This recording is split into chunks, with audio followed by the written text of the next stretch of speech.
All right, stop me if this sounds familiar. I was trying to get back to it. I went to the gym. I went for 2 weeks. I got hurt, and now I gotta stop. Cool. Then today's the day for you. So, morning, it is day 3, 4. I really need to write these down. Of our walking lives. And today, I actually have a really good topic to cover. And that's why when you look at the program I created, why we start with Bodyweight. So I know a lot of dads, when I talk to them, they want to go to the gym. They want to get back to, what they used to do. I used to bench this much and I used to squat this much. And well, that's cool. Me too, but you don't anymore. And that's the hard truth. But if we are going to change our identity, and if we're going to make this a consistent habit, we need something that's not going to break us right from the start. One of the things I talk about regularly is, creating the habit first, creating the systems first. Well, nothing derails a system like an injury. So when we are looking at someone who, let's say, hasn't trained consistently or worked out consistently for a year plus, that's kind of the mark that I would put it at. Anything over a year, I would consider your body untrained. And it doesn't mean that you don't have the experience or the understanding. It just means that your body physically is not used to the strain of working out. So I thought of a really good analogy of why you should start with body weight movements. When we're young, and when we think about it, you say, oh, I used to bench this, I used to squat this. Right. You probably did that in high school, maybe in college, maybe a little after. When you first started sports, or when you were younger, you didn't start out at the gym. You started out on the field, moving your body and learning to control your body, which is so fun to watch, by the way, watching a 7-year-old play soccer and go from like this gangly giraffe looking thing to someone who actually looks like a soccer player. Super cool. But you start off with calisthenics. You start off with moving your body weight, learning how to control your body. Then, middle school, you start maybe doing some more into the plyometrics, the more explosive movements. You're trying to control your body faster, more explosive. That's where we start thinking of maybe bands, kettlebells, and that's the natural progression in the course. Then we get to high school and we introduce the gym. We introduce weight training. We introduce a lot of resistance. And there's a reason for that progression, and there's a reason that it works so well. And yes, your body's younger, and I understand that. But the reason that progression works so well is your joints, ligaments, and tendons need to adapt to what your muscles are being challenged to do. So when we're younger and developing, we are developing those movement patterns for our joints, tendons, and ligaments.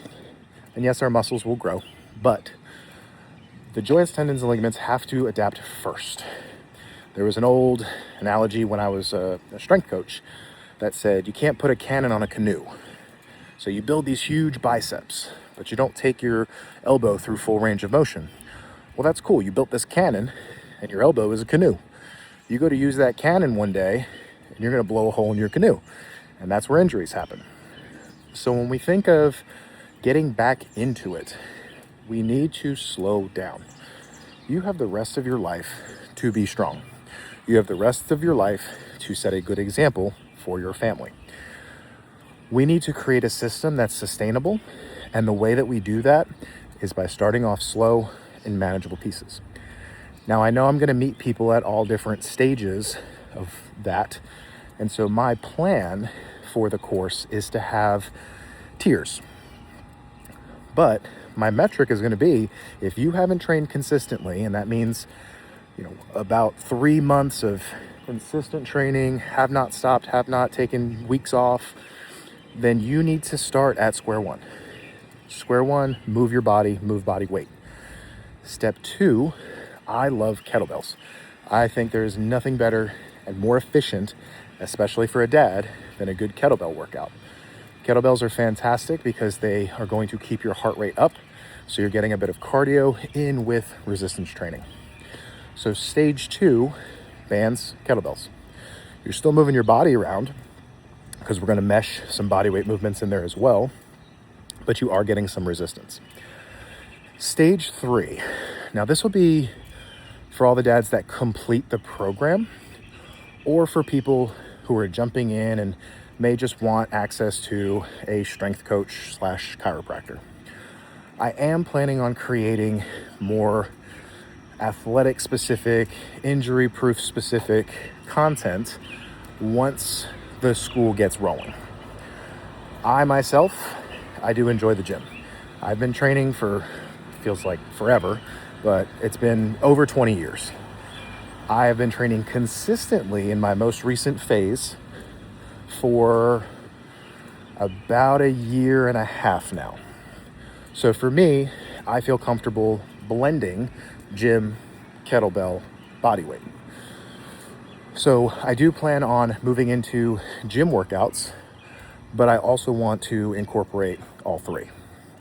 And that's going to be the end goal for Dad Strong, is to have a blend of workouts that can cater to everyone, no matter their starting point, no matter where they are currently.